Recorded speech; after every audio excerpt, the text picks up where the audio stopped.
Ibihe byiza kuri The Shine TV Rwanda, YouTube channel y'Abanyarwanda.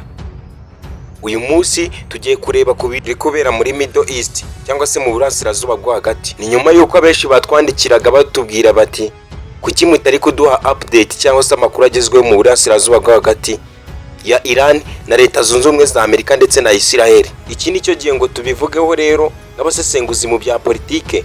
Iyi ni The Shine TV Rwanda, YouTube y'Abanyarwanda. Nge ndi Shine, ngusaba gukora subscribe kuri iyi YouTube channel niba utarayikora. Gihe abandi binjiraga mu kwezi kwa gatatu, Iran yo birasa naho ariko kwezi kumwaka yagize. Mu ijoro ryo kuwa 28 ni Gashyantare cyangwa se ukwezi kwa kabiri, Iran mu gicuku yumvisha ibitero bya Leta Zunze Ubumwe za Amerika ifatikanyije na Israel bagabye mu mujyi Tehran. Naho bidahagije, ibi bitero ntago byarangiriye aha, byasize byivuganye umuyobozi w'ikirenga wa Iran, Ayatollah Ali Khamenei.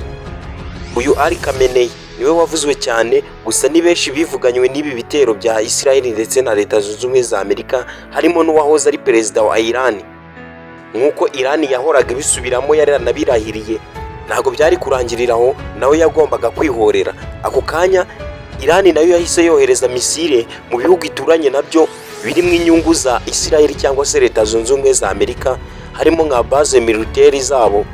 Izirasaho igihugu cya mbere yahereyeho ni Leta Zunze Ubumwe z'Abarabu, United Arabian Emirates, i Dubai.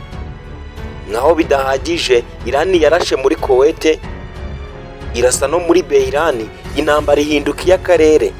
Kuri ubu uri umuntu uzi gusesengura politike, ntago habura kugira impungenge. Impungenge ni nyinshi mu bantu, kuko ubwoba bafite n'ubwuko iyi ntambara yakoreshwamo nuclear cyangwa se intwaro za kirimbuzi. Nkuko Leta Zunze Ubumwe za Amerika zabitangaje kera, bavuga ko iyi ntambara yayo kuri Iran ariyo guhagarika icurwa rya nuclear cyangwa se gukora ibisasu kirimbuzi. Bavuga ko ari kubw'inyungu zabo no ku nyungu z'Abanyamerika ndetse no kubacungugira umutekano. Iran ibice byinshi byahindutse amatongo, gusa kugira ngo utagira ngo Iran nayo nakavuga imvugo rimwe, yibasiye ibice binini bya Aziya ahari inyungu za Israel ndetse n'inyungu za Leta Zunze Ubumwe za Amerika zose yazirashe. Ni byinshi yangije, binavugwa ko ishobora kuba yarashe ubwato bw'Abanyamerika bwari buri mu kigobe cy'Abaperesi. Ni ubwato bunini cyane bw'intambara, bivugwa ko Iran ishobora kuba yaburashe, nk'uko abayobozi bakomeye muri Iran babitangarije itangazamakuru.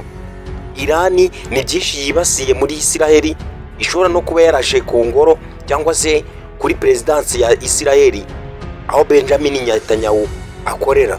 Iyi ntambara ni benshi bakomeje gusenga ngo hatagira uko marutenderi agakora kuri nuclear, nubwo abenshi batangiye gushinza Iran ko iri kugira sa misile balistike cyangwa se misile zambukiranya imipaka zishobora kuba zikoze muri nuclear.